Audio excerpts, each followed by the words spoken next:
ஐந்தாம் அறிவு, ஆறாம் அறிவு, ஏழாம் அறிவு, ஒருமிக்கன் தான் கற்ற கல்வி எளிமையும் ஏமாப்படுத்து.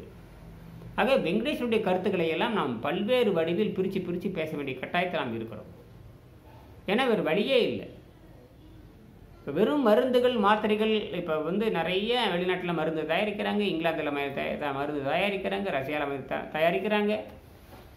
இப்போ ஒரு நோயை அழுத்தி வைப்பதற்கு தான் மருந்தே தவிர நிச்சயமாக முழுமையாக ஒரு நோயை குணமாக்க முடியாது என்பது பொருள். இந்த ரத்தம் தூய்மை கெட்டு போய் தான் நோயே வருது. ரத்தம் தூய்மை கெட்டு போனால் நுரையில் கெட்டு போயிடும். ரத்தம் கெட்டு போச்சுன்னா கல்லீரல் கெட்டு போகும். ரத்தம் கெட்டுச்சு நுரையில் கெட்டு போயிடும். ஏன் ரத்தம் கெட்டு போகுதுன்னா உணவு பழக்கத்தினால் ரத்தம் கெட்டு போய் விடுகிறது. அங்கே புரிஞ்சுக்கிட்டீங்களா? ஏன்னா ஹியூமன் பாடிஸ் ஏர் மிஷின், அதான் விஷயமே. இவர் டாக்டர் ரிச்சர்ட் எல் சாமேஷன் பேர், இவர் தெளிவுபடுத்துகிறார். ஏன்னா இந்த மாதிரி மருந்துகள், மாத்திரைகள், இப்போ பிரிட்டிஷ்காரன் தடுப்பூசி போட போகிறான், போட்டுட்ருக்கிறான், ஆரம்பிச்சிட்டானுங்க. ரஷ்யாக்காரன் தடுப்பூசி போட போகிறான். புரியுதுங்களா? இந்த தடுப்பூசிங்கிறது என்னன்னு புரிஞ்சுக்கணும். அது நோயின் பக்க விளைவை அழுத்தி வைக்குமே தவிர நோயை குணமாக்காது என்று புரிந்து கொள்ள வேண்டும். ஏன்னா எல்லா மருந்துகளையுமே உடல் எதிர்க்க ஆரம்பித்து விடும் என்று புரிந்து கொள்ள வேண்டும். எல்லா மருந்துகளுமே உடம்பு எதிர்க்க ஆரம்பித்து விடும், நீர்த்து போக்க செய்துவிடும். அதே நேரத்தில் விஷத்தை உள்ள தங்க வச்சு பல நோய்களுக்கு காரணமாக அமைந்து விடும். நல்லா புரிஞ்சுக்கணும். ஆக வேறு ஒன்றுமே தேவையில்லை. ஆக இந்த நல்லா புரிஞ்சுக்கணும். ஒரு வயதுக்கு ஆணோ பெண்ணோ நல்லா புரிஞ்சுக்கணும். இயற்கை சட்டத்தை புரியாமல் ஜீரநீர் சட்டத்தை புரிஞ்சுக்கணும், அறுசுவை சட்டத்தை புரிஞ்சுக்கணும், ஐயறிவு புரிஞ்சுக்கணும், ஆறாம் அறிவு புரிஞ்சுக்கணும், ஏழாம் அறிவு புரிஞ்சுக்கணும். நான் என்ன வேணாலும் படிப்பேன், எதை வேணாலும் படிப்பேன், எனக்கு காகித பணம் வந்தால் போதுமானது, என்னுடைய தாய்மொழியை பற்றி நான் கவலைப்பட மாட்டேன், ஏதோ வயிற்று படப்புக்காக, மானங்கட்ட படப்புக்காக மதிப்பெண் வாங்குறதுக்கு ஃப்ரெண்ட்ஸ் படிப்பேன், மதிப்பெண் வாங்குறதுக்கு ஆங்கிலம் படிப்பேன். அப்படி இருந்தீங்கன்னா ஒரு நாளும் இயற்கை உங்களுக்கு எந்த வகை நன்மையும் தராது.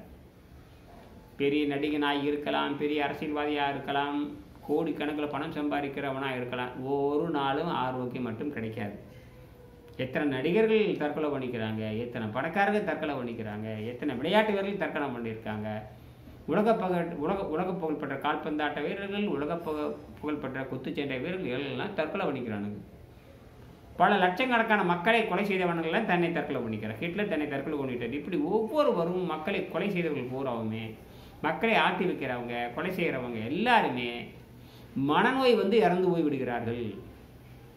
மனநோய் ஆகினால மனநோயும் உடல்நோய் வராமல் இருக்கணும்னா நீங்கள் போதைப் பொருளிலிருந்து விலகியாக வேண்டும். நீங்கள் ஆராய்ச்சி பண்ணாமல் எந்த உணவு பழக்கத்தை நீங்கள் தொட முடியாது. ஆராய்ச்சி பண்ணால் மட்டும்தான் உணவு பழக்கத்தை நீங்கள் மாற்றி அமைக்க முடியும். இல்லைன்னா ஒன்றும் பண்ண முடியாது. சரியா? நோயற்ற வாழ்வும் குறைவற்ற செல்வம் பெறணும்னா உங்கள் உணவு பழக்கத்தை நீங்கள் மாற்றி அமைக்கலைன்னா உங்கள் உணவு பழக்கம் உங்களுக்கு யமனாக இருக்கும். எல்லா நம்பிக்கைகளையும் உங்களை காப்பாற்றாது. நல்லா புரிஞ்சுக்கணும். வெறுமனே நம்புவது, குறிப்பாக மதத்தை நம்புவது, குறிப்பாக சாதியை நம்புவது, குறிப்பாக அரசியலை நம்புவது, இதற்கும் உங்கள் உடல்நலத்துக்கு சம்மந்தம் இல்லை. புரியுதுங்களா? இயற்கை சட்டத்தை யார் புரிந்து கொண்டு, ஜீரணநீர் சட்டத்தை யார் புரிந்து கொண்டு, உணவின் பக்க விளைவை புரிந்து கொண்டு சமுதாய சேவை செய்ய வேண்டும். அதனால தான் நாம் இந்த மருத்துவத்தை வேறு வழியில், ஏன்னா அதாவது நீங்கள் பெரிய விஞ்ஞானியாக இருக்கலாம், நோபல் பரிசு 3 தடவை வாங்கியிருக்கலாம். நீங்கள் நோய் இல்லைன்னா உங்களுக்கு என்ன அறிவு? அறிவுனா துன்பத்தை போக்குறதாக இருக்கணும், அறிவுனா உங்கள் உயிரை காப்பாற்றுற மாதிரி இருக்கணும், கல்வினா உயிர் உங்களை விட்டு போகாத மாதிரி இருக்கணும், நீங்கள் விரும்புகிற வரைக்கும் வாழ்ந்துட்டு போகிற மாதிரி இருக்கணும். இதுதான் கல்வி. சரிங்களா? ஆக நோயற்ற வாழ்வு, குறைவற்ற செல்வம், வாய்கிட்டே பேசிக்கிட்டே இருக்கலாம். என்ன விஷயம் வச்சிருக்கிறீங்க? அதான் கேள்வி. ஆக படிப்பது எதற்கு? அறிவை வளர்த்துக் கொள்வதற்கு. படிப்பது சிந்திப்பதற்கு. படிப்பது இயற்கை சட்டத்தை புரிந்து கொள்வதற்கு. இதுதான் திருவள்ளுவர் சொல்றார்.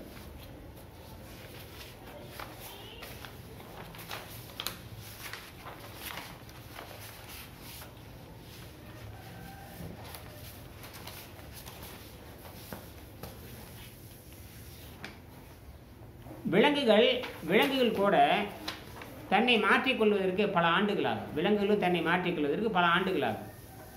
விலங்குகள் சூழல் வசதிக்காக தன்னை மாற்ற பல ஆயிரம் ஆண்டுகள் ஆகும்.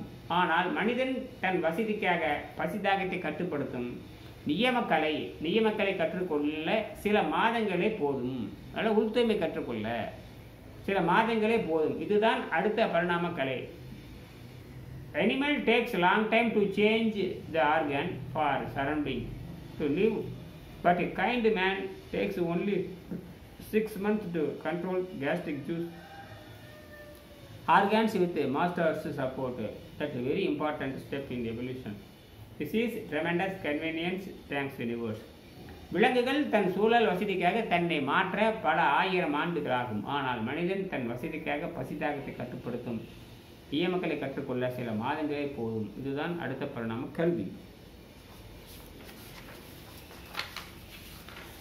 அதனால டாக்டர் ரேஷனல் ஃபாஸ்டிங் ஒரு அற்புதமான ரேஷனல் ஃபாஸ்டிங். இது ரிலிஜியஸ் ஃபாஸ்டிங் அல்ல. ரிலிஜியஸ்ங்கிற பயமுறுத்தி அவனை பண்ணுறது. ரிலிஜியஸ் வந்து அழிவை சொல்லிக்கிட்டே இருக்கும். எல்லா மதங்களும் அழிவை சொல்லும்.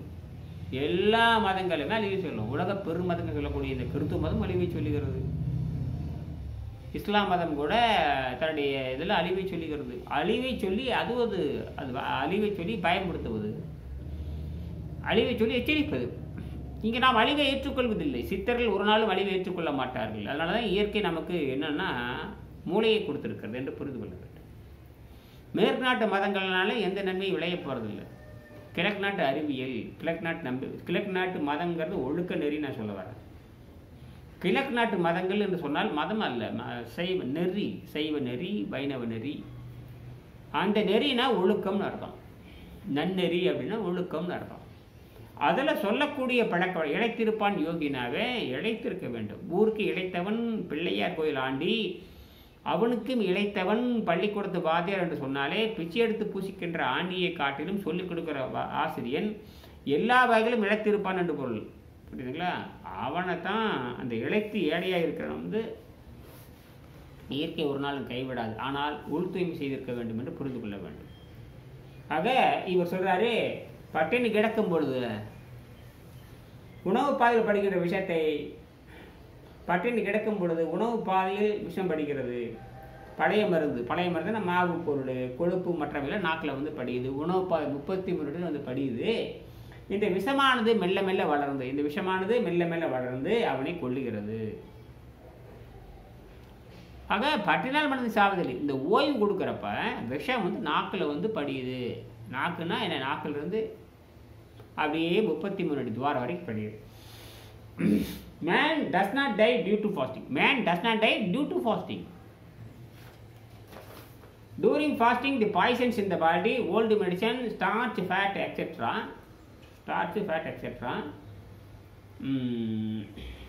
Deposited, etc. get deposited in the alimentary canal, and this poison slowly builds up and kill him. இதுதான் rational fasting உடைய அடிப்படை தத்துவம்.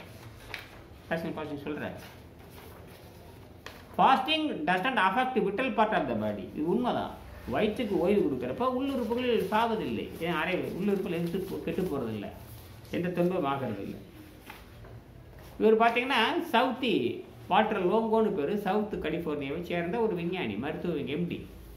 அவர் என்ன சொல்கிறேன்னு கேட்டிங்கன்னா, we could not predict that prolonged fasting would have such a remarkable effect in promoting stem cell based regeneration of the hematopoietic system. We could not predict that prolonged fasting would have such a remarkable.